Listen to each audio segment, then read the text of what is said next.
네, 안녕하세요. 메이저 수학학원 원장 김용호입니다.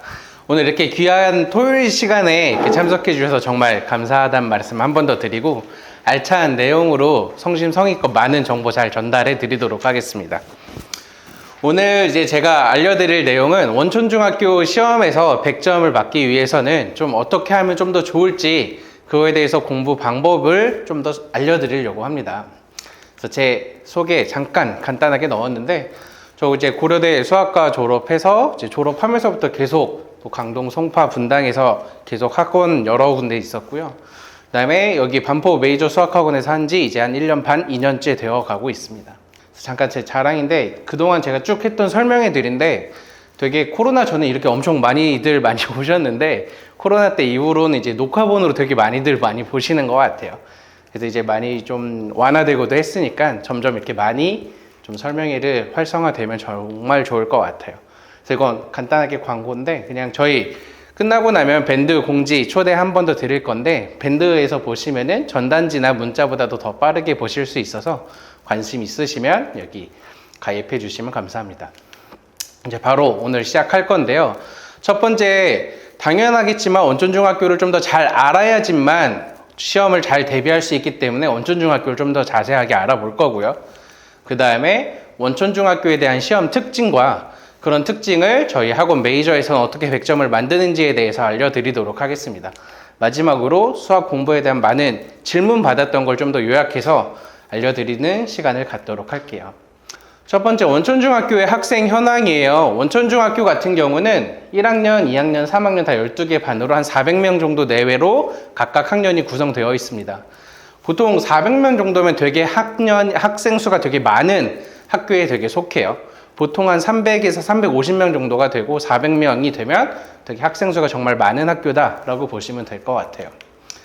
졸업생 기준인데요. 이 부분이 좀 더 궁금하실 것 같아요. 졸업생은 한 60% 정도는 일반고를 가게 됩니다. 그래서 이 근처에 이제 일반고라고 하게 되면은 반포고 또는 뭐 서울고, 상문고, 또 서초고 정도를 많이 가게 되고 여학생들은 선문여고 정도까지 가게 돼요. 그 다음에 이제 자율형 사립고라 그래서 자사고겠죠. 자사고는 광역 단위 자사고인 이 근처도 있고 전국 단위 자사고도 있을 거예요. 근데 아무래도 이 근처는 이 광역 단위 자사고인 세화고, 세화여고, 현대고 등을 좀 더 많이 가는 편이고요. 외고, 국제고는 한 3% 정도만 가고 있고요. 다음에 이제 제일 좀 어렵다고 하는 과고 같은 경우에는 한 3명 정도를 가고 있어요. 매년 조금씩 달라지기는 하는데 큰 비율이 많이 달라지지는 않고 이거는 작년 입학생 기준, 졸업생 기준이라고 생각을 하시면 될 것 같습니다. 그래서 대부분 원촌중학교를 가게 되면 일반고를 거의 다 주로 많이 가는구나. 그 다음에 이 근처에서 자사고를 가는 경우를 제외하고는 외고나 과고, 즉 특목고 같은 경우는 그렇게 많은 학생들이 가지 않고 정말 좀 더 준비를 많이 하거나 미리미리 좀 대비한 학생들이 좀 간다라고 보시면 좋을 것 같아요. 이제 수학 시험의 평균이에요. 사실 평균이 그 시험을 모든 걸 다 대표할 수는 없겠지만 일반적으로 가늠하기는 좋을 것 같습니다. 2학년 시험 평균인데요. 1학기와 2학기에는 작년, 재작년 이렇게 쭉 되어 있는데 2020년대 평균이 되게 유독 높죠. 이때 코로나 때문에 막 비대면 수업도 하고 그래서 시험 자체가 난이도가 엄청 쉽고 수행평가도 되게 많이 주어서 이때 커트라인이 되게 많이 좀 높습니다. 전체적인 평균이. 이 이전의 점수를 보시면 한 67점이에요. 코로나 이전에. 원촌중학교 시험이 원래 엄청 어렵기로 좀 많이 되게 유명했거든요. 보통 이때 19년, 18년도의 평균들을 항상 보면은 한 60점 후반에서 70점 초반의 평균들을 많이 유지하고 있다가 최근에 한 코로나 때문에 좀 되게 많이 쉬워진 편이었어요. 그래서 최근 3년치 기출만 보면 이거 원촌중학교인데 시험이 되게 쉽네 라고 생각이 좀 드실 수 있는데 그 이전에는 시험이 정말 더 많이 어려웠다. 근데 최근에 조금씩 더 어려워지고 있는 추세다라고 생각을 하시면 됩니다. 3학년도 크게 다르지 않게 코로나 기점으로 좀 어려웠다가 좀 쉬워졌다. 최근에 다시 점점점 어려워지고 있는 추세다라고 보시면 좋을 것 같아요. 이건 그냥 말 그대로 평균이고요. 전체에서 중간이 궁금한 게 아니라 우린 사실 좀 더 상위권인 A등급, B등급의 비율만 좀 더 보도록 할까요? 이 등급이라고 하는 A랑 B는 1학기 때 중간고사, 1학기 기말고사, 그 다음에 수행평가까지 합쳐진 점수가 90점이 넘으면 A를 받게 되고요. 그 다음에 80점이면 B를 받게 됩니다. A의 비중이 작년 1학기 같은 경우에 34%, 전체의 3분의 1이나 A를 받게 됐어요. 여기서 이미 다 잘 알고 계시겠지만 고등학교 1등급이 몇 %인지 아실까요? 4%예요. 상위 4%가 1등급이고요. 그 다음에 누적해서 상위 11%까지가 2등급, 상위 23%까지가 3등급이거든요. 보통 A를 받게 되면 중학교에서는 더 이상 높은 등급이 없기 때문에 되게 잘한다의 뉘앙스가 되게 많이 받게 되시는데, 사실 34%라는 얘기는 고등학교 갔을 때 3등급도 보장하기 어려운 A라고 보시면 됩니다. 그러면은 3등급이라고 하면 되게 마냥 딱 현실적으로 안 와닿으실 것 같아서 이 근처 고등학교에서 3등급을 받으면 보통 대학 같은 경우에 인서울을 조금 겨우 들어가는 정도예요. 이 근처, 네. 이 근처에 뭐 세화고, 세화여고 같은 곳에서 3등급을 하면 인서울 정도가 어느 정도 가능한 등급이라고 보시면 되고, 세화고, 세화여고처럼 좀 잘하는 아웃풋이 좋은 학교가 아니라 조금 뒤처지는 학교를 차별하는 건 아니지만 서초고나 양재고 같은 경우에 인서울이 좀 되게 빠듯한 등급이라고 보시면 됩니다. 그럼 중학교 때 A를 받는다 그래서 더 이상 높은 점수가 없네가 아니라 90점에서 만족하는 게 아니라 어느 정도 100점까지의 점수를 높여야지 그게 가능하다. 실제적으로 하나의 시험에서 100점을 맞는 게 한 반에 보통 요즘에 한 명, 2명, 좀 많으면 한 3명 정도까지 나오게 되거든요. 한 반에 3명까지가 나왔을 때가 이제 2등급 거의 기준이라고 보시면 돼요. 거의 100점을 맞아야지 우리가 고등학교의 2등급 그 누적 퍼센트와 비슷하다라고 보시면 돼요. 그래서 중학교 때 90점 목표가 아니라 어느 정도 100점을 목표로 해야지 고등학교 갔을 때도 적정한 그 수치 안에 들어간다라고 보시면 좀 더 좋을 것 같습니다. 또 뭐 3학년도 따로 한 번 더 적긴 했는데 3학년은 아무래도 시험이 조금 더 난이도도 어려워서 이런 비중이 좀 더 줄기는 했는데 사실 크게 다르지 않고 A랑 B까지 합치면 절반이 넘는다라는 걸 보시면 돼요. 그래서 전체 학생들 중에 절반 이상인 학생들이 80점 이상을 받고 있다. 사실 절반이라고 하면은 수능에선 5등급이 되는 거고, 사실 5등급이면 수도권에서 가기 힘들죠. 대학 같은 경우에. 그래서 B 정도면 뭐 나쁘지 않네가 아니라 B 정도면 좀 더 많이 노력을 해야 되겠구나 라는 생각을 꼭 한 번 더 해보셨으면 너무 좋을 것 같습니다. 이제 수행평가 계획인데요. 보통 이거는 매 학기 달라지기는 하는데 일반적으로 중간고사 30점, 기말고사 30점, 수행평가 40점으로 이루어져 있다라는 거를 그냥 한번 참고 삼아 알려드렸고요. 그다음에 오늘 이렇게 참석해 주신 분들 중에 1학년 학부모님들이 꽤 많으세요. 근데 23학년도, 그러니까 올해 수학 시험, 원천중학교 시험 일정인데 모르셨던 부분이 되게 많을 수도 있어요. 먼저 1학기 중간고사, 기말고사가 이제 얼마 안 남았고, 그 다음에 기말고사 여름방학 전에 6월 말에 2학년, 3학년이 치르게 되는데, 여기에 보면 1학년이 들어가 있죠. 올해부터 자유학년제가 아니라 자유학기제로 바뀌었거든요, 원천중학교가. 그래서 2학기 때부터는 1학년도 시험을 보게 됩니다. 그래서 중간고사, 기말고사가 각각 9월, 12월에 1학년, 2학년이 예정되어 있다.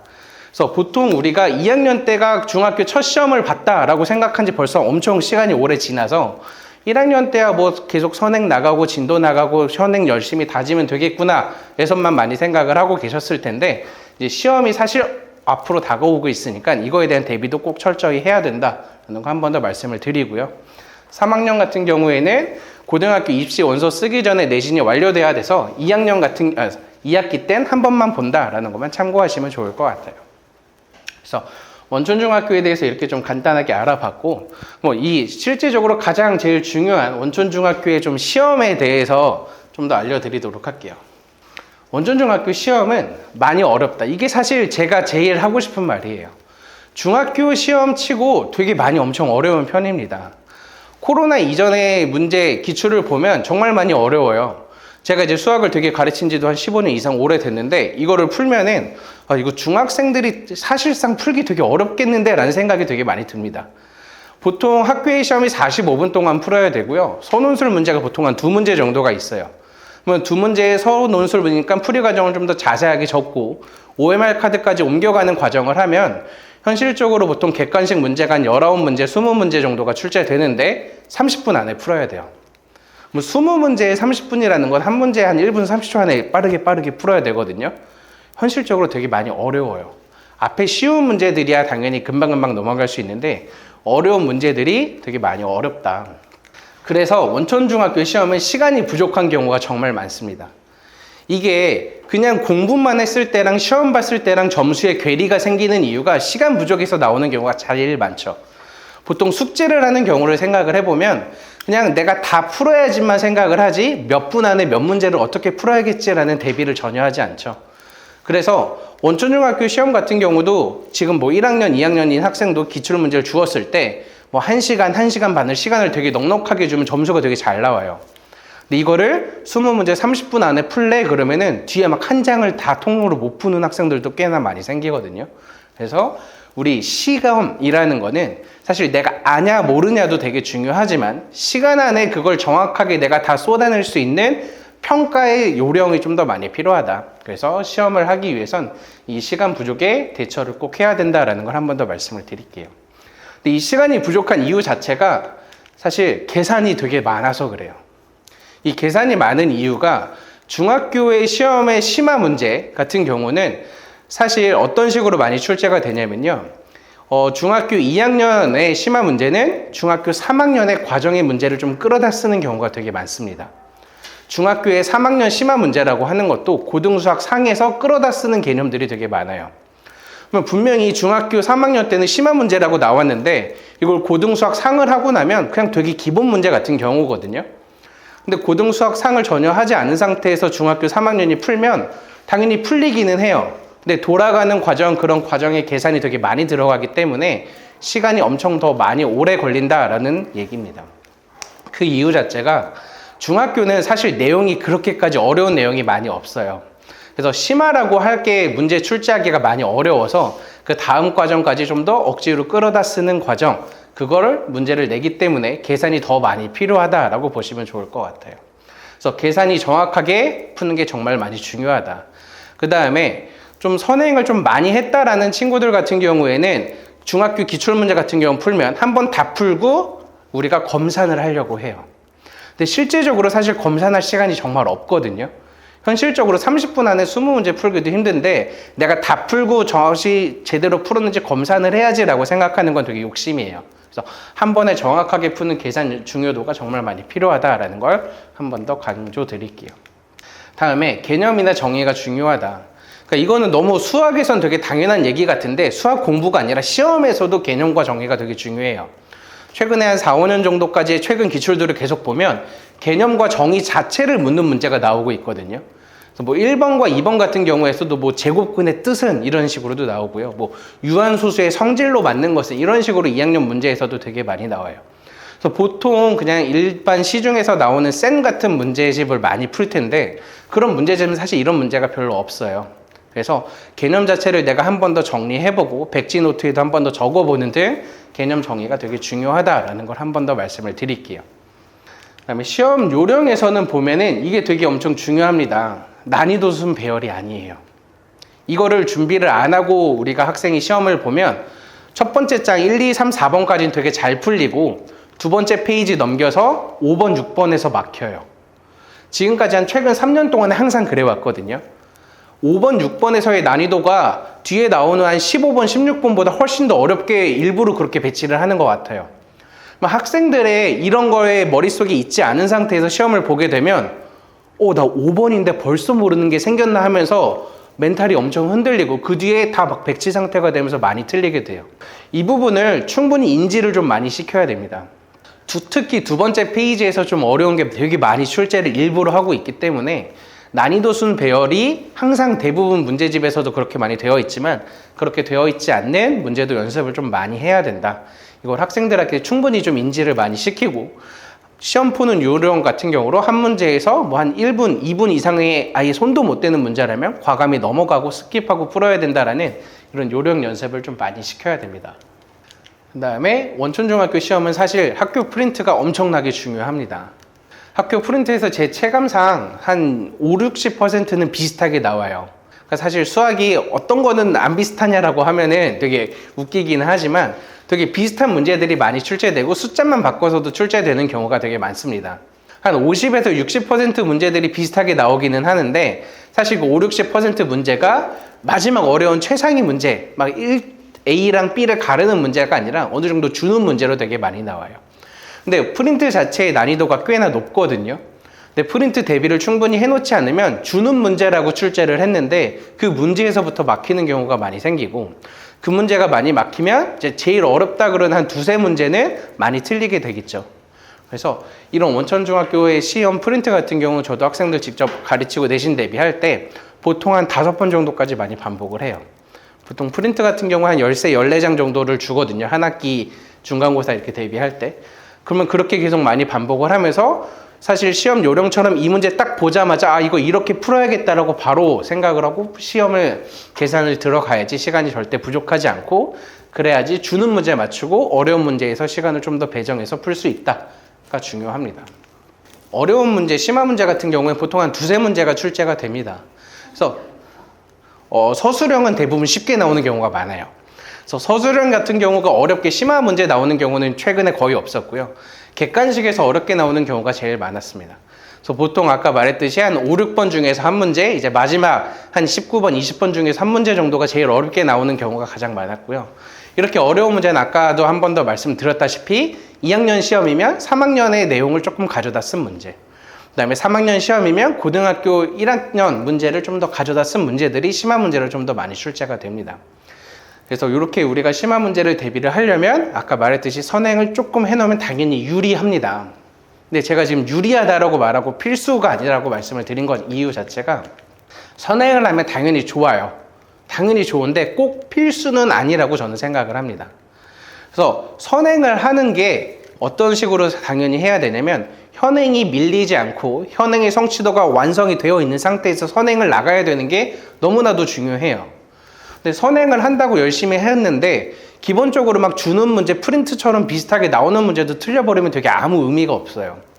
그래서 당연하겠지만 현행의 성취도가 계속 잘 유지가 되어 있는 상황에서는 선행을 당연히 어느 정도는 하면 좋다. 근데 이 내신만 놓고 보면은 사실 1년 이상의 선행은 큰 의미가 없기는 합니다. 그래서 당연히 우리가 고등학교 가서 좀 더 잘하고 할 때에는 뭐 한 2년치, 3년치를 하는 경우도 되게 많겠지만 중학교 내신의 100점만 놓고 보면 사실 1년 이상의 선행은 큰 의미가 없기는 하고 그 다음에 선행을 봤을 때 내신을 100점을 했을 때는 한 1년 정도 선행만 했어도 내신의 어려운 심화 문제를 그 상위 개념을 사용해서 푸는 데는 큰 무리가 없다라는 걸 한번 말씀을 드릴게요. 근데 이 부분 말씀드리는 게 제가 항상 되게 조심스러운데요. 선행을 과도하게 하는 거 저는 되게 엄청 싫어합니다. 그 이유 자체가 그 학년에서 해야 되는 사고 과정을 뛰어넘는 경우가 너무 많이 생겨요. 가장 너무 다들 잘 알고 계시는 초등학교의 문제 중에서 이런 문제가 있어요. 뭐 농장을 갔는데 다리가 뭐 한 100, 돼지랑 닭이랑 이렇게 있었는데 다리를 다 세보니까 한 뭐 100개 정도가 됐다. 근데 둘이 합쳐서 한 몇 마리조가 되었다. 그럼 각각 몇 마리인지를 구해라. 이런 문제들이 되게 있죠. 초등학교 한 3, 4학년 정도 줘도 그런 문제들 풀어요. 숫자가 좀 더 작아지면. 뭐 초등학교 때 어떻게 푸냐면 돼지가 한 마리일 때 직접 세보고요. 돼지가 두 마리라고 생각했을 때 직접 세보고 하는 과정을 해요. 근데 지금 제가 아까처럼 말로 문제를 드렸음에도 불구하고 어머님들, 아버님들 머릿속에는 연립방정식이 바로 세워지죠. 돼지를 X마리, 닭을 Y마리, 그러면 식을 이렇게 세워서 연립방정식 하면 되겠다가 머릿속에서 장연하게 돼요. 근데 초등학교나 중학교 때 그 과정을 직접 세는 과정을 안 하고 연립방정식만 하게 되면 그게 수학적 사고가 되게 엄청 줄어드는 과정이에요. 사실 중학교 2학년 1학기 때 처음 연립방정식이라는 걸 배울 텐데 그 다음에 나오는 게 고등학교 연립방정식을 배우게 되거든요. 그러면 중학교 때는 전혀 문제가 없는데 고등학교 때 2차 연립방정식을 풀 때 문제가 되게 많이 생겨요.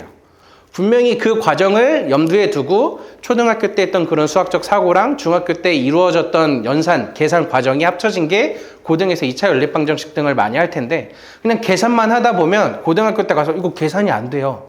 이건 공식이 없나요? 이런 식으로 되게 많이 물어봐요. 그래서 그 학년에 해야 되는 수학적 사고는 꼭 잘 챙긴 상태에서 선행을 해야 되는 게 정말 꼭 많이 필요하다라는 거 한 번 더 말씀을 드릴게요. 그래서 이렇게 우리가 100점을 만드는 데는 당연히 저희는 이제 어떻게 공부를 시키냐면 첫 번째는 내신 시험을 기출을 항상 미리 풀려봅니다. 그래서 예를 들어서 이제 4월 24일에 2학년, 3학년이 첫 중간고사를 보게 되거든요. 그러면 그에 비해서 한 6주에서 8주 전, 3월 초에서 한 3월 두 번째 주부터 저희 학원 학생들은 기출문제들을 계속 풀고 있어요. 그 전에는 내신을 하는 학생들도 있고 안 하는 학생들도 있는데 대부분 많은 학생들은 좀 더 선행 공부를 하고 있는 경우가 되게 많죠. 그래서 겨울방학 같은 경우에 기존에 하던 진도를 계속 나가고 있다가 그 다음에 한 2달 전 정도부터는 그 학년에 해당하는 기출문제를 직접 풀려봅니다. 이렇게 직접 풀리는 이유 자체가 그 학생이 받을 수 있는 점수에 따라서 내신 대비 기간을 따로따로 산정을 하기 위해서예요. 이게 저희는 이제 1대1 개별 맞춤 수업을 하기 때문에 일괄적으로 2달 동안 내신 대비, 일괄적으로 뭐 한 주 동안 이런 게 아니라 이 학생이 잘하면 내신 대비 기간을 조금 가져가고 이 학생이 좀 더 잘 못해서 시간이 많이 필요하다면 2달까지 내신 대비를 하고 있습니다. 그래서 이렇게 잘 풀리고 있는데 2달 전에 사실 많이 까먹었을 텐데도 갑자기 풀려봤는데 뭐 한두 문제 정도밖에 안 틀린다가 되면 사실 그런 학생들은 한 2주에서 3주 정도만 바짝 내신 대비를 하고 있고요. 분명히 2학년 1학기 거 했던 건데 한 2달 전에 풀려봤더니 정말 많이 까먹어서 한 6, 70점이다. 그럼 보통 4주 정도 내외를 내신 대비를 하고 있어요.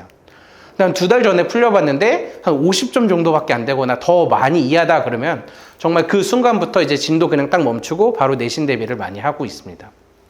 그러면 내신 대비를 왜 이렇게 꼭 해야 되냐, 중학교의 시험인데 라고도 많이 여쭤보실 텐데요. 제가 생각하는 교육이나 가치관에서 학생들이 동기부여가 정말 많이 중요하거든요.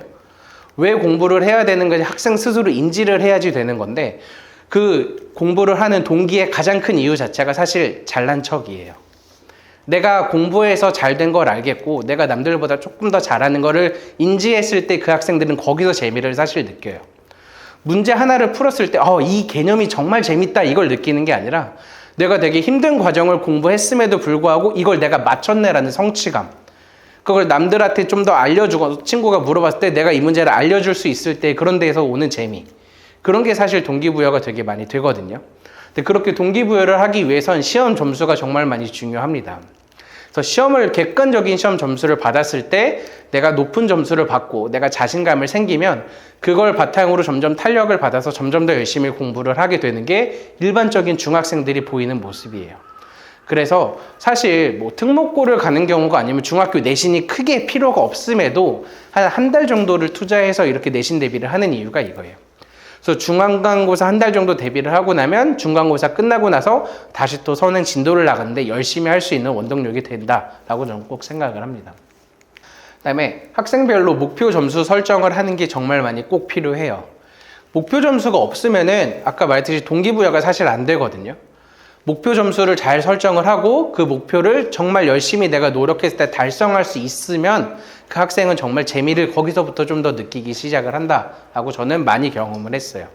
그 목표 점수를 잡을 때는 좀 이렇게 직접 가르치는 전문가 또는 선생님들처럼 어느 정도 상담을 통해서 목표 점수를 정하는 게 정말 많이 중요합니다. 지금 막 지출을 보고 있는데 한 6, 70점 정도 되는 학생인데 목표 점수가 난 100점. 목표 높게 잡는 거면 좋을 거야 라고 분명히 생각을 하실 텐데 그렇게 했는데 그 학생이 한 달 동안 정말 진짜 열심히 했어요. 근데 현실적으로 만약에 100점이 안 나오면 그 학생은 거기서 포기할 가능성도 정말 많이 되게 높아요. 막 60점 받다가 정말 열심히 해서 90점까지 받으면은 저나 이제 어머님 같은 경우에 생각은 너 이제 정말 잘했네, 다음에 조금만 더 해서 10점만 더 올리자 이렇게 생각을 할 텐데 학생은 그냥 목표를 달성 못했다에 여기 초점이 되게 많거든요.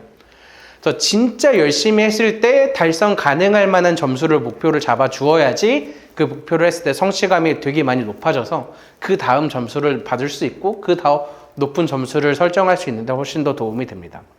목표 점수를 만들어 줘야 되고 이 목표 점수가 조금씩 지금 현재 실력이 올라가고 있다는 것도 수치화해서 바로바로 보여주는 게 정말 좋습니다. 그래서 테스트 같은 경우도 저희 이제 수업 시간 끝나고 나서 테스트 시간에 가상 기출을 계속 풀리고 있는데 이번 주에 봤던 기출 평균하고 다음 주에 봤던 기출 평균하고 점점 오르고 있다는 게 느껴지면 스스로도 내가 공부하는 게 효과가 있구나. 이 속도로 올라가면 다음 주엔 이만큼 더 올라가고 시험 때까지 이렇게 하면 내가 목표 점수가 달성 가능하구나라는 걸 직접 수치화해서 학생 스스로 느끼게 하는 게 정말 많이 중요합니다. 그리고 개별 맞춤 문제 풀이라 그래서 아까 말했듯이 학교 시험이니까 당연하겠지만 교과서 문제가 정말 많이 중요합니다. 그래서 학교에 있는 교과서 문제는 실제적으로 똑같이 나오는 경우는 거의 없기는 하는데 교과서에서 생각해보기, 토론 문제 이런 문제들이 있거든요. 그런 문제들 같은 경우가 선원술로 많이 출제가 돼요. 그래서 일반적으로 객관식이 똑같이 나온다라기보다는 선원술에 대비하기 위해서 생각해보기, 토론하기 문제들을 좀 더 많이 반복을 해야 되고요. 아까 한 번 더 말씀드렸다시피 학교 프린트가 정말 많이 중요해서 주는 문제들은 바로바로 체크하고 넘어갈 수 있도록 많이 반복을 해야 되고, 그렇게 두 개를 반복하고 나면 저희 학원에서도 교과서랑 프린트 문제가 똑같이 나오진 않으니까 그 문제를 표현을 좀 더 바꾸고 숫자를 바꿔서 변형 문제를 만들어서 학생들한테도 같이 주고 있습니다. 이렇게까지 대비를 하고 나면은 학생들이 좀 더 자신감도 많이 생기고, 요 세 가지만 정말 완벽하게 해도 원천중학교 시험에서 한 75점, 80점까지는 완성이 충분히 돼요. 시중 교재가 되게 없음에도 불구하고. 그 다음에 저희 학원에서도 이제 내신 대비 워크북이라 그래서 내신 대비 교재를 만들어서 하는데, 이제 유형별로 문제들이 쭈루룩 다 한 400문제 정도가 나와 있어요. 학생들이 한번 공통적으로 모든 2학년이면 다 같은 워크북, 3학년이면 다 같은 학원 내신 대비 교재인 워크북을 다 풀고 나면 두 번째부터는 취약 유형만 반복해서 한 번 더 계속 풀립니다. 400문제 중에서 A라는 학생이 틀렸던 100문제랑 B라는 학생이 틀렸던 100문제가 당연히 다를 거잖아요. 다른 사람이니까. 그러면은 A 학생에겐 A가 틀렸던 100문제를 그대로 다 똑같이 출제를 하고요. 그 100문제랑 숫자만 바꾼 문제도 똑같이 쌍둥이 문제 하나 더 출제를 해서 그 학생은 200문제를 두 번째 워크북으로 푸는 거고, B 학생은 B 학생에 맞게 내가 틀린 문제들의 워크북을 한 번 더 반복을 합니다. 그럼 그렇게 200문제를 풀었으면 그 안에서 또 틀리겠죠. 또 틀린 문제들만 모으고 비슷한 문제 또 모아서 한 번 더 주고, 이런 과정을 한 3, 4번 정도 많이 하는 학생들 한 4번 정도 반복을 하게 되고, 그러면 취약 유형 같은 경우가 정말 대부분 많이 잡혀요. 그래서 이런 식으로 저희 학원에서 대비를 하고, 실제로 공부할 때도 이렇게 대비하는 게 정말 더 많이 중요하다라는 걸 말씀을 드릴게요. 대부분 학생들 같은 경우에 틀렸던 문제를 시험에서도 틀리는 경우가 정말 많거든요. 그래서 내가 한 3번 풀었는데 그 중에서 3번을 다 맞았던 문제는 사실 시험에서 비슷하게 나오면 웬만해서 정말 틀리지 않아요. 근데 내가 3번 풀었는데 한두 번 틀렸던 문제들이 나왔을 때 똑같이 틀리는 거거든요. 특히 오답을 한 번만 하면 안 되는 이유가 학생들이 틀린 문제를 이렇게 풀었더니 틀렸네? 다르게 풀어볼까 하면서 맞히는 거거든요. 근데 이거는 그냥 1번 찍어서 틀렸는데 2번 찍어서 맞은 거랑 똑같은 얘기예요. 그래서 이거를 계속 2번, 3번 더 반복을 하면서 내가 왜 2번처럼 풀어야 되는지를 계속 인지를 시키는 과정이 필요해서 많이 틀렸던 오답 모음 같은 경우도 많이 반복을 시켜서 철저하게 공부를 시켜야 되는 게 정말 중요합니다. 그 다음에 이 부분이 제가 생각하는 중학교 시험에서 가장 중요한 건데, 연습은 실전처럼 대비를 하는 게 정말 많이 중요해요. 그래서 첫 번째는 기출문제로 시험에 익숙해지는 게 정말 많이 중요합니다. 이거의 이유 자체가 이미 잘 알고 계시겠지만 쌤 같은 문제는 단원별로 되어 있어요. 심지어 유형별로도 나누어져 있어요. 그러면 예를 들어서 1번 문제를 풀 때 첫 단원에 1번 유형이니까 이렇게 풀면 되겠지라는 생각을 갖고 문제를 쳐다봐요. 2단원을 문제를 풀 때도 난 지금 2단원을 풀고 있으니까 2단원의 개념만 써야지라는 생각으로 문제를 당연히 쳐다봅니다. 근데 너무나 당연하게 기출문제는 그런 얘기가 없죠. 단원도 다 섞여져 있고 단원 순서도 아니고 난이도도 되게 섞여져 있으니까, 그럼 내가 이번 시험 단원이 1단원에서 4단원까지인데 과연 이 문제는 어느 단원의 문제일지조차 모르면서 문제를 처음 봐야 되는 거예요. 그래서 기출문제처럼 1번부터 한 20번까지 딱 정확하게 한 세트로 되어 있는 거를 문제를 푸는 연습이 정말 많이 중요하다. 그 다음에 이렇게 푸는 이유 자체도 많이 거듭 강조를 드렸지만 시험 시간을 내가 부족하구나라는 인지해 나가는 과정이 정말 많이 중요하기 때문에 이렇게 푸는 익숙해지는 과정이 정말 필요합니다. 다음에 모의평가로 이제 시험 긴장감을 좀 연습을 시켜라 라고도 많이 말씀을 드리는데, 이제 지금 중학교 2학년의 첫 시험을 앞두고 있는 학생들 같은 경우엔 첫 시험이에요. 초등학교 땐 사실 시험이라고 할 만한 게 없었어요. 그냥 뭐 해봐야 쪽지 시험 단원 평가 정도라서 뭐 긴장감도 그렇게 없고 되게 가벼운 마음으로 시험들을 많이 봤었고, 2학년 첫 시험이라고 하는 건 사실상 초등학교 6년 그다음에 중학교 1학년 내내 시험이 한 번도 없다가 전체적으로 전교생이 다 평가를 하고 내 등수가 나오게 되는 시험이라는 걸 처음 보거든요. 그거에 대한 긴장감은 정말 많아요. 특히 어떤 학생들이 되게 많냐면 여학생들이 좀 더 많은 경향을 보이고요. 여학생들 중에서 좀 털털한 학생들은 좀 덜한데 약간 완벽주의를 갖고 있는 학생들이 되게 더 많이 그럽니다. 그리고 겨울방학에 진짜 열심히 엄청 많이 했던 학생들, 그리고 완벽주의를 갖는 학생들이 시험 긴장감이 너무 많이 커요. 저도 이제 실제로 정말 많이 경험을 했는데 정말 잘하는 학생이거든요. 근데 너무 어이없게 막 첫 번째 페이지에서 막 두세 문제 정도 막 틀려갖고 와서 정말 상담을 하고 물어보고 하면은 정말 그냥 진짜 눈앞이 하얘져서 글씨가 안 보였다는 얘기도 정말 많이 해요. 이 부분은 제가 살면서 제가 시험 볼 땐 경험을 해본 적은 없어서 이게 정말 사실인지 아닌지도 모르겠는데 공통적으로 그런 얘기를 되게 많이 합니다. 진짜 막 숫자가 막 겹쳐서 보인다는 얘기도 하고, 그다음에 글씨 자체가 되게 안 보였다는 얘기도 하고, 그다음에 머리 자체가 되게 하얘져서 그냥 되게 멍해졌다는 얘기도 되게 많이 해요. 그래서 시험 긴장감이라는 거 연습을 꼭 많이 시켜야 됩니다. 그래서 저희 학원에서도 다음 주랑 다다음 주에 모의평가라고 해서 같은 학년들을 지금 이 자리에 다 모아서 동시에 시험을 보고, 그다음에 감독도 같이 시키고 OMR 카드도 작성을 해보고 선원술 풀이 과정도 쓰면서 직접적으로 시험에 좀 긴장감을 연습을 좀 시키려고 많이 노력을 하고 있어요. 그다음에 시험에 긴장감을 있으니까 좀 청심환 같은 경우를 먹이시는 어머님들도 되게 많거든요. 근데 그 부분 조금 조심해야 되기는 해요. 그러니까 조심해야 된다는 게 먹이지 말라는 얘기가 아니라 미리 먹여봐야 된다는 얘기예요. 청심환을 갑자기 먹어놓고선 오히려 긴장감이 확 풀어져서 되게 못 보는 친구들도 있고요. 그걸 먹었는데 오히려 더 막 심장이 더 빨리 뛰어서 더 긴장했다는 친구들도 있거든요. 그래서 이런 식으로 평소에 기출을 풀거나 내가 할 때 조금씩 먹여보면서 먹었더니 더 좋다더라, 좋은 것 같다라는 느낌이 얘기를 하면은 그럴 때 좀 더 계속 먹이고, 먹어봤는데 더 긴장하는 것 같다고 하면 차라리 안 주는 게 훨씬 더 좋다라는 말씀을 드릴게요. 그다음에 서술형 풀이 과정으로 연습을 항상 대비를 해야 되죠. 이게 대부분 모든 수학학원에서 하고 있는 노트에다가 문제를 풀게 하는 가장 큰 이유예요. 사실 뭐 이제 초등학교 때 아니면 중학교 1학년 과정까지만 하더라도 풀이 과정을 쓸 게 사실 많지 않아요. 근데 중학교 2학년 거부터는 풀이 과정이라고 쓸만한 내용이 되게 많아지거든요. 그래서 노트에다가 꼭 풀어서 한 줄 한 줄 논리적으로 쓰는 과정이 정말 더 엄청 중요하다라는 걸 말씀을 드려야 돼요. 그래서 그래야지만 서술형 풀이를 했을 때, 채점을 했을 때 감점이 당하지 않습니다. 원초중학교 시험 같은 경우에 시험이 워낙 어렵고, 그다음에 학생들도 그만큼 되게 잘하고 하기 때문에 변별력 주기가 또 그만큼 되게 어렵거든요. 그래서 선원술에서 감점을 하는 경우도 꽤나 되게 많습니다. 100점, 99점, 98점 이렇게 다 나누고 싶어갖고 답은 맞았는데 풀이 과정에서 뭐 어떤 거 한 줄 좀 빼먹었다고 한 1, 2점 정도 감점을 시키거나 하는 경우도 많아서 평소에 노트 풀이를 꼼꼼하게 하면서 풀이 과정을 쓰는 연습을 꼭 해야 된다. 이게 시험에서 정말 많이 중요하다라는 걸 말씀을 드려요. 그다음에 이제 지금까지 제가 쭉 많은 얘기들을 드렸는데 사실 뭐 엄청 특별한 얘기는 아니죠. 근데 제가 많은 학생들과 상담하고 어머님들과도 이제 신규 상담도 되게 많이 해보면 그런 방법으로 정말 다 시킨 것 같은데 결국 점수가 안 오른다라는 얘기를 되게 많이 하세요. 그거에 대한 답을 제가 오늘 정확하게 명확하게 알려드릴게요.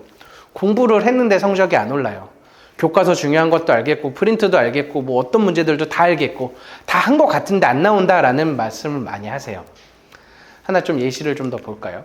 수학 공부 얼만큼 해야 되는지가 사실 중요한 거죠. 방법은 올바른 방법으로 잘 되어 있지만 올바른 방법으로 조금만 하는 건 사실 큰 의미가 없으니까 얼만큼 해야 되는지가 중요해요. 제가 생각하는 건 최소한 매일 한 2시간 정도는 해야 돼요. 여기서 되게 중요한 게 매일이라는 단어예요. 보통 이제 저희 학원도 그렇고 대부분 학원이 일주일에 2번 정도 등원하는 수학학원이 대부분 많을 건데 뭐 일주일에 2번이면 한 3일 간격이겠죠. 3일 간격으로 2시간 하는 건 좀 많이 적습니다.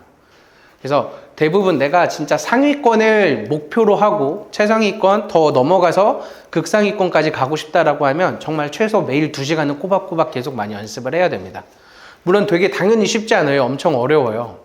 생각해보시면 학원 끝나면 10시인데 거기서 2시간을 한다는 얘기는 다른 학원 숙제는 전혀 못한다는 얘기겠죠. 그래서 이게 정말 가능하냐라고 생각을 하실 텐데 지금 그렇게 생각 드신 이유도 제가 설명을 드릴게요. 한번 예시를 들어볼까요? 일주일에 한 100시간을 공부를 한다라고 생각을 한번 해볼게요. 실제적으로 100시간 하는 중학생은 없겠지만 고등학생들 같은 경우엔 겨울방학, 방학을 이용해서 좀 이렇게 많이 해요.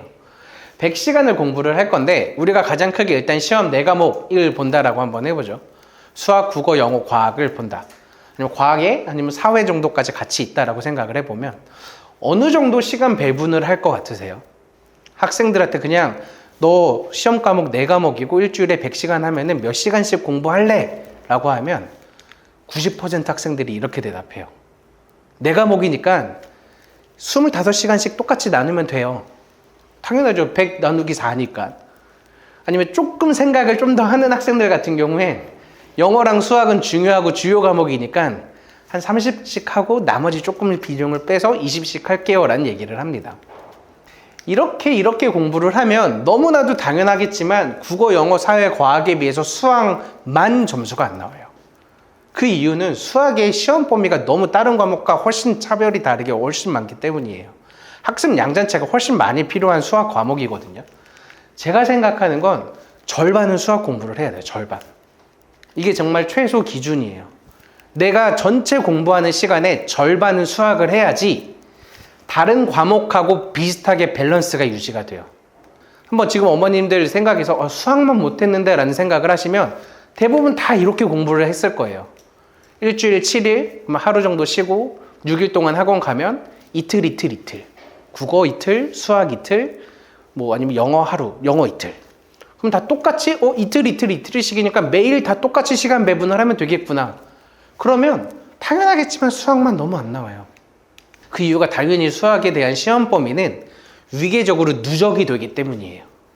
이 누적이라는 게 정말 큰데 국어나 영어도 사실 누적이라는 개념이 조금 덜 하죠. 뭐 어휘 정도야 당연히 누적이 되는 거겠지만 1학년 때 배웠던 영어랑 2학년 때 배웠던 영어가 사실 크게 엄청 달라지진 않아요. 특히 또 중학교 2학년 때 배우는 영어랑 고등학교 2학년 때 배우는 영어도 어휘가 어려워졌을 뿐이지 사실 내용이나 문제의 스타일이 다 달라지진 않아요. 그래서 대부분 중학교 1, 2학년 학생들이 영어를 되게 지금 우리 아이가 수능 영어를 봐도 잘 봐요 라고 하는 이유가 사실 그거예요. 내용 자체가 누적이 되는 게 아니고 어휘만 되게 잘 되어 있고 기본 탄탄하기만 하면 잘 보거든요. 근데 수학은 내용이 많이 다르죠. 단적으로 중학교 3년 동안 배우는 과정이 고등수학 상보다 저는 적다라고 생각을 해요. 중학교 3년 동안 배우는 총 내용하고 고등학교 1학기 때 배우는 내용하고 그게 더 방대해요.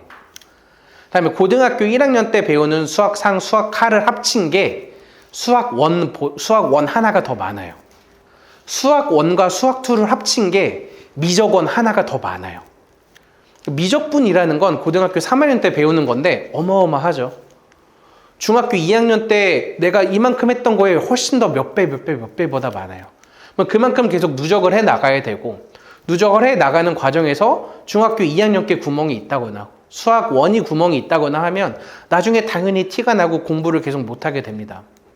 저도 너무나 수도 없이 많이 봤어요. 고등학교 2학년 학생이 이제 저희 반으로 입학 신규 상담을 해서 테스트 같은 경우를 보는데 고등학교 2학년 거의 내용이 수학 1은 잘 되어 있어요. 근데 결국 수학이라는 건 마지막에 쭉 해서 연산이라는 과정을 통해서 답을 내야 되는데 연산은 대부분 고등학교 1학년 때 다항식, 연산, 곱셈정식, 부등식을 통해서 완성이 되거든요. 그 과정에 구멍이 있어서 결국 답을 못 내요. 생각은 해요. 선생님 이렇게 해서 이거 계산하면 답이 나와요. 이건 너무나 잘 알고 있는데 그 계산 자체를 못 해요. 중학생도 똑같아요. 중학생도 중학교 3학년 때 배우는 2차 방정식을 하기 위해서 인수분해라는 걸 해야 되는데 선생님 그 논리적으로는 잘 알죠. 이 2차 방정식 인수분해해서 다 풀면 돼요. 그럼 인수분해 하면 되겠네. 근데 인수분해를 못 해요. 그 인수분해라는 건 중학교 2학년, 3학년 때 열심히 잘 다져놨어야 되는 건데 그럼 또 인수분해라는 걸 하기 위해선 단항식 계산, 다항식 계산이라는 걸 해야 되겠죠. 그럼 단항식, 다항식 계산을 중학교 2학년 때 배우는데 학생들은 또 그걸 못하는 경우도 되게 많아요. 왜인지 잘 보면 중학교 1학년 때 문자와 식이라는 걸 또 대부분 대충 하고 잘 넘어가지 않았거든요. 그게 안 되니까 2학년 게 안 되고 2학년 게 안 되니까 3학년 게 안 되고 이러면서 계속 악순환으로 많이 되는 겁니다. 누적을 하기 위해선 정말 최소 50%. 다음에 정말 제가 진지해서 궁서체로 썼는데 이과생 같은 경우엔 70%는 정말 해요. 고등학교 이과생은 내 전체 공부 시간의 70%는 해야 된다라는 걸 한 번 더 강조를 드릴게요. 근데 이제 저도 시험 기간 때까지 이렇게 하라고는 말을 당연히 못해요. 시험 기간 때 이렇게 하는 건 사실 수학만 잘 보고 다른 과목 다 못 봐라 라는 얘기랑 똑같으니까 그건 절대 그렇게 하지 않는데, 시험 기간에 최소한 저는 이렇게는 했으면 좋겠어요. 시험 기간이라면. 시험 기간 마지막 한 2주, 3주 동안이라면.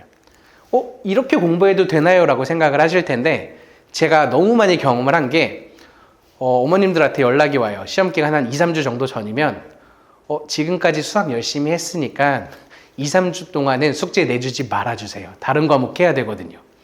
학생들도 그렇게 해요. 암기 과목 해야 되거든요. 수학 좀 안 할게요. 그러니까 수학을 마지막 와서 힘을 되게 많이 빼요, 갑자기. 한 이 정도만 돼도 충분히 내가 지금까지 열심히 했던 거 좋은 결과로 만들 수 있는데, 마지막에 와서 갑자기 수학이 0이 되거든요. 이러면 지금까지 잘한 거 되게 마지막 2주 동안 다 까먹으면서 시험을 당연히 또 못 봐요. 그게 평소 시험과 마지막 시험까지 달라지는 가장 큰 이유예요. 그래서 암기 과목을 하더라도 비슷하게 또는 조금 더 많게는 계속 유지를 해야 된다.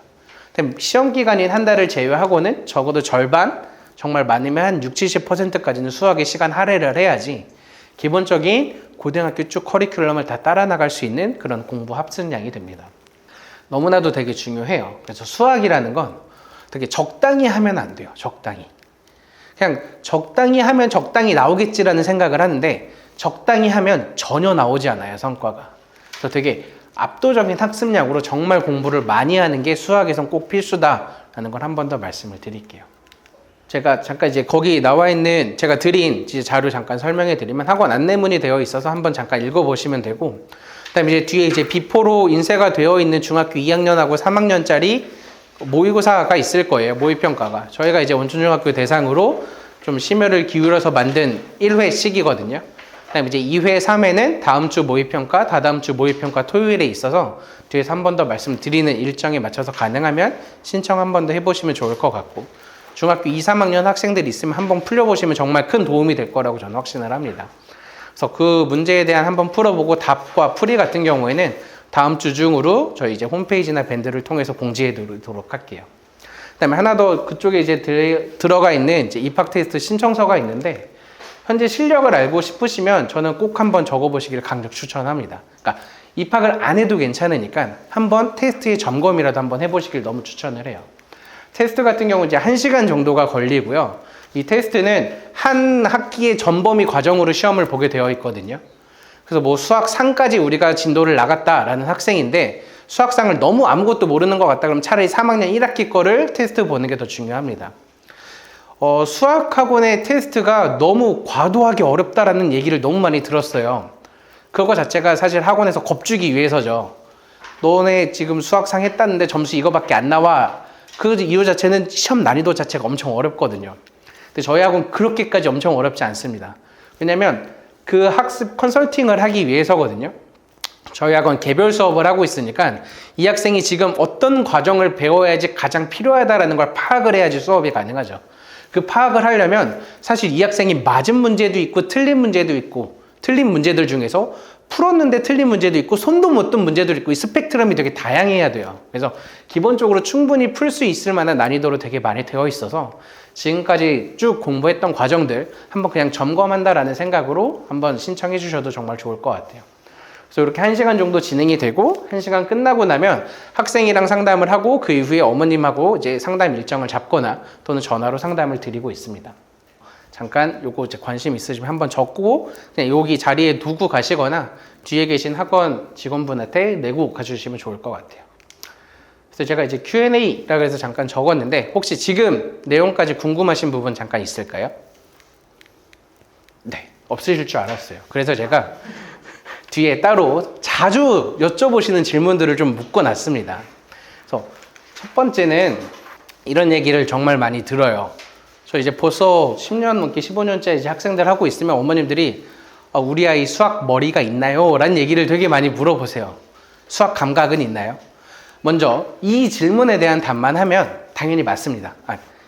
이렇게 되면 당연히 맞습니다. 수학은 당연히 머리가 좋으면 당연히 잘해요. 근데 좋아야지만 잘할 수 있는 건 절대 아니에요. 우리가 사실 수학이라는 과목이 전국에서 1등 되려고 하고 있는 건 아니거든요. 전국에서 1등이 되려면 머리가 좋아야만 할 수 있어요, 사실. 근데 우리의 사실 목표가 좀 높게 잡는 학생들 같은 경우에 전국에서 1%, 아니면 1% 같은 경우에 한 5천 명 정도예요. 전국에서 5천 명 정도면은 의대 플러스 스카이 조금 더 안에 들어간다라고 보시면 됩니다.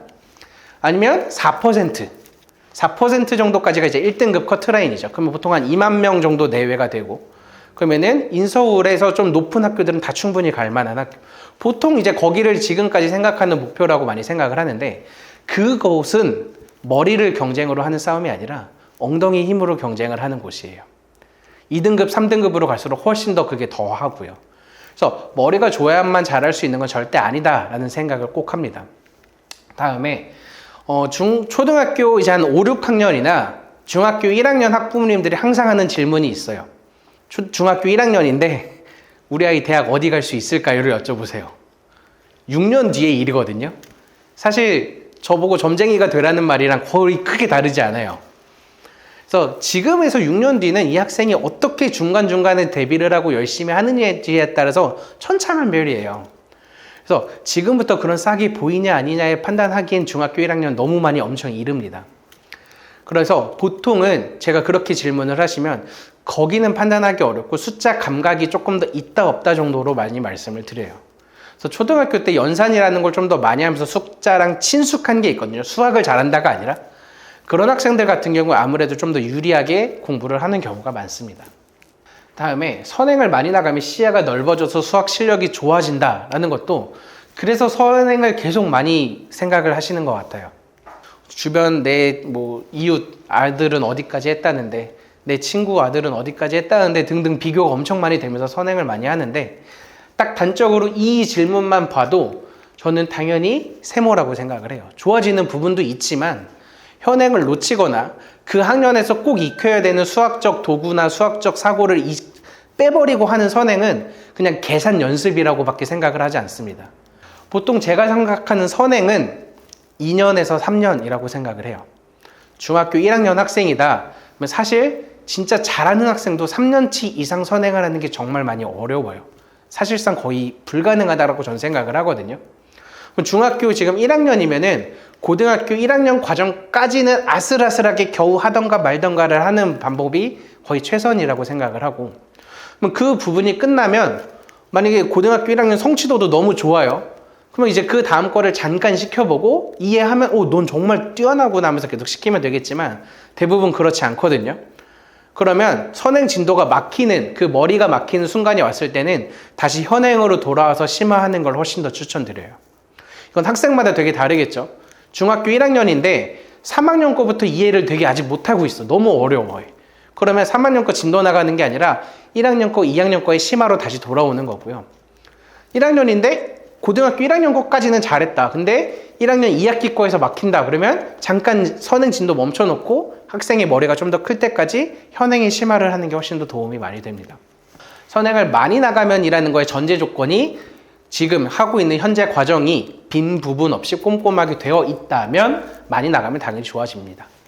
그 다음에 이것도 이제 고민하실 시기일 거예요. 중학교 1학년 아니면 초등학교 6학년 때부터 중등 경시를 해야 되나요? 말아야 되나요? 저는 적극 말려요. 진짜 엄청 말려요. 경시를 하고 싶다라고 하시면은. 보통 학원에서는 경시를 추천하는 학원도 되게 많거든요. 저도 예전에 한 20대 때 그런 학원도 있어 봤고, 그렇게 학원에서 있는 이유가 제가 아까 말했던 한 2년치, 3년치 선행을 못한다는 것도 그 학원도 당연히 알아요. 근데 2년치 선행까지 끝났거든요. 이 학생의 머리가 따라갈 수 있는 것까지. 그러면 대부분 그 학생은 옮기게 되겠죠. 그래서 옮기기 있는 거 이탈 막기 위해서 경시를 권해요. 이 학생이 지금 고등거 하기는 어려울 것 같아. 근데 중등 경시는 시켜볼 만 하거든요. 그러면 중등 경시 하면 어때요? 좀 잘할 것 같은데, 이렇게 좀 많이 유도를 합니다. 근데 중등 경시를 했을 때 사실상 남는 거는 제가 생각하기에 인내력밖에 안 남아요. 경시라는 문제가 사실 한 문제를 금방금방 푸는 게 아니라 한 문제를 오랜 시간 고민을 하고 계속 이렇게 하는 인내와 끈기거든요. 그 부분은 도움이 되게 많이 남는데, 대신에 그걸 하는 동안에 기회비용이 너무 많이 뺏깁니다. 차라리 그냥 1학년 1학기, 2학년 1학기, 아니면 2학년 거, 3학년 거 등은 심화를 차라리 하는 게 훨씬 더 도움이 많이 됩니다. 물론 그냥 경시 자체를 해서 내가 과고가 진학 예정이다 그러면 해야 되는 게 어느 정도 맞아요. 근데 아까 보셨다시피 과고는 400명 중에 3명 정도 가거든요. 그러니까 그 정도의 어느 정도 보이는 경우가 아니라면 사실상 경시하는 거 저 많이 말립니다. 그다음에 고등수학 상을 잘하면 3학년 1학기 걸 또 저절로 된다. 그래서 3학년 거 대충 해놓고 고등수학 상만 계속 막 두세 번, 네 번, 다섯 번 돌리는 경우도 되게 많은데 이것도 앞에서의 반복처럼 3학년 1학기 때 거를 잘 되어 있어야지만 고등수학 상을 잘할 수 있습니다. 그래서 3학년 1학기 거 대충 하고 넘어가면 안 돼요. 3학년 1학기 때 대충 해서 고등수학 때 학생들이 수학 포기자가 처음 생겨요. 내가 고등수학은 안 맞나? 라는 생각을 학생들이 거기서부터 하거든요. 중학교 수학은 어느 정도 외워서 커버가 되는데 고등은 외워서 커버가 안 되기 시작하니까 이거는 내가 중학교 때처럼 외워서 하면 안 되네? 그래서 다시 하나하나 개념을 공부하면 너무나 좋겠는데 대부분 학생들은 그렇지 않고 나는 고등은 안 맞나 보다 하면서 포기를 되게 많이 해요. 그래서 3학년 1학기 거 정말 열심히 많이 해야 됩니다. 그다음에 어려운 문제를 맞추려면 심화교재를 공부를 해야 되냐? 심화교재라고 하는 게 보통 중학교 때에서는 뭐 A급, 일품, 최상위 정도를 많이 얘기를 합니다. 그럼 블랙라벨 A급, 최상위 같은 경우에 심화교재를 풀면은 당연히 도움이야 당연히 되죠. 근데 아까 말했다시피 사실 그런 교재들의 문제는 그 다음 학년의 기본 문제랑 되게 많이 비슷합니다. 그래서 현실적으로 보통 가장 많이 쓰는 게 A급을 좀 더 많이 쓰실 텐데 좀 어려운 문제로 A급의 A스템 문제 같은 경우를 보면 거의 절반 정도는 다음 학년에 센 B랑 되게 비슷한 문제가 엄청 많아요. 그래서 차라리 그 다음 학년에 센 같은 경우에 기본 문제서를 훨씬 더 반복하는 게 기본적인 개념 다지기는 훨씬 더 좋고요. 그다음에 이제 중학교 수학에서 심화라는 게 아까 말했다시피 내용에서의 한계가 있기 때문에 계산을 복잡하게 꼬은 경우가 너무 많습니다. 그래서 사실 수학 공부를 위한 심화라기보단 그냥 진짜 문제를 위한 공부라고만 생각이 돼서 심화교재를 하나하나 모든 심화교재를 다 해야 된다는 거 저는 추천하지 않습니다. 그래서 하나 정도의 심화교재를 정해놓고 그거에 대한 생각의 깊이를 길러나가는 거는 그래도 도움이 되는데 막 다 마스터하겠다, 시중에 나와 있는 모든 심화교재를 다 하겠다라는 건 그렇게 도움이 많이 되지 않아요. 그다음 이 부분은 수학은 시간을 재고 빨리 푸는 게 정말 중요하냐. 이제 아까 시험 요령에서는 제가 이 부분이 정말 중요하다라고 많이 말씀을 드렸죠. 근데 평소 학습에서는 저는 그렇게까지 강조하지는 않습니다. 특히 중학교 이제 한 1학년 정도 되는 학생들 같은 경우에는 이제 시험을 이제 얼마 앞두고 있기는 하죠. 9월에 이제 첫 시험을 보게 될 거니까. 그러면 저 같은 경우는 보통 한 3개월 전부터는 조금 더 시간 관리를 시키는 편이에요. 한 3개월, 조금 더 길면 한 4개월 전부터. 그 전에 시간을 막 재고하면은 학생들이 사실 흥미를 잃고 더 포기하는 경우도 되게 많고요. 오히려 시간만 너무 집착을 하다 보면 계산의 정확도가 너무 떨어져서 학습의 효과 자체가 좀 많이 적은 편입니다. 그래서 저 같은 경우에 시간을 하나하나 잰다기보단 어떻게 많이 얘기를 하냐면 학생들한테 수학 노트에다가 문제를 풀잖아요. 수학 노트의 첫 번째 1번 문제를 풀 때 푼 시간의 시작 시간을 적고 내가 책상에서 일어났을 때 끝난 시간을 적으라고 항상 시켜요. 그래서 딱 끝나면은 내가 오늘 뭐 한 1시부터 2시 반까지 1시간 반 동안 몇 문제를 풀었는지 노트를 세는 거예요. 1시간 반 동안 내가 뭐 한 30문제를 풀었네. 한 문제당 몇 분 정도 걸렸구나의 인지만 하고 있으면 돼요. 그것만 계속 꾸준히 내가 지금 너무 빠르다, 너무 늦다의 인지만 계속 하고 있다가 그런 인지를 한 3, 4개월 전부터 조금씩 시간을 줄여나가는 연습을 하는 게 훨씬 더 도움이 많이 됩니다. 그다음에 최대한 많은 문제를 풀어봐야 된다라는 것도 보통 일명 양치기를 해야 되냐라는 건데 많은 문제를 풀었을 때 제일 중요한 건 오답을 하나도 빠지지 않고 다 했다면이에요.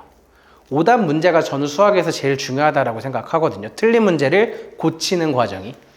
틀린 문제를 고치는 과정이 없으면 이 학생은 내가 풀었던 기억만 갖고 다음에 똑같은 문제를 똑같이 풀어서 똑같이 틀립니다. 그래서 무조건 많이 푸는 게 아니라 내가 풀었던 문제를 하나하나 빠짐없이 다 고쳤다면 많은 문제를 푸는 게 좀 더 도움이 된다라는 걸 말씀을 드려요. 그다음에 틀린 문제는 오답 노트를 꼭 만들어야 되는지도 이거는 이제 뭐 고등학교 한 3학년 정도 되는 애들이면 좀 추천을 하는데 그 이하의 학년들은 절대 추천하지 않아요. 대부분 어떻게 오답 노트를 대체하냐면 노트에다가 문제를 풀고 교재에는 틀린 문제를 번호에 B급만 쳐놓습니다.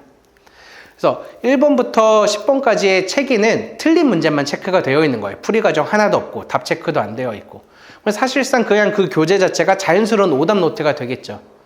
그래서 그렇게 첫 번째 풀었을 때는 빨간 펜으로 빗금을 쳐놓고, 두 번째 교재 반복했을 때는 뭐 파란색 펜으로 빗금을 쳐놓고, 그럼 어떤 문제는 다 맞춰서 첫 번째, 두 번째 다 맞춰서 빗금이 하나도 없을 거고, 어떤 문제는 빗금이 하나, 어떤 문제는 빗금이 두 개, 이런 식으로 되어 있겠죠. 이제 나중에 반복을 할 때 내가 더 많이 틀려는 빗금 두 개짜리만 반복을 한다던가, 빗금 하나짜리만 반복을 한다던가 하는 자연스러운 오답 노트가 되기 때문에 오답 노트를 막 하나하나 다 해야 될 필요는 전혀 없다라고 생각을 합니다. 그래서 이렇게까지 제가 이제 많이 여쭤보는 질문들에 대한 답변, 제 생각을 한 번 더 말씀을 드렸고요. 아까 중간에 말씀드렸던 이제 모의평가라 그래서 이제 다음 주 토요일과 다다음 주 토요일에 9시부터 11시, 고등학교는 이제 12시부터 2시까지. 그래서 1시간 동안 시험을 풀게 되고, 그 뒤에 이제 해설 강의를 같이 하게 됩니다. 그래서 처음 보는 중학교 2학년 같은 경우에 좀 많이 하라고 되게 강력 추천을 해요. 정말 긴장을 정말 많이 하니까 그 긴장감을 한번 꼭 느껴보는 게 정말 엄청 중요하다고 생각하기 때문에 매년 시험 때마다 같이 하고 있습니다. 그 다음에 내신을 앞두고 이제 항상 마지막 주엔 파이널 특강을 하는데, 제가 이제 평소에 수업을 할 때는 문제 푸는 요령을 잘 알려주지 않아요. 그렇게 알려주면 학생들이 개념은 다 까먹고, 이 문제는 이렇게만 풀면 되겠구나라고 생각을 해서. 근데 사실상 이제 시험을 24일날 시험이니까 진짜 한 2, 3일 정도밖에 안 남았거든요. 이럴 땐 좀 요령을 마지막엔 조금 알려주는 편입니다.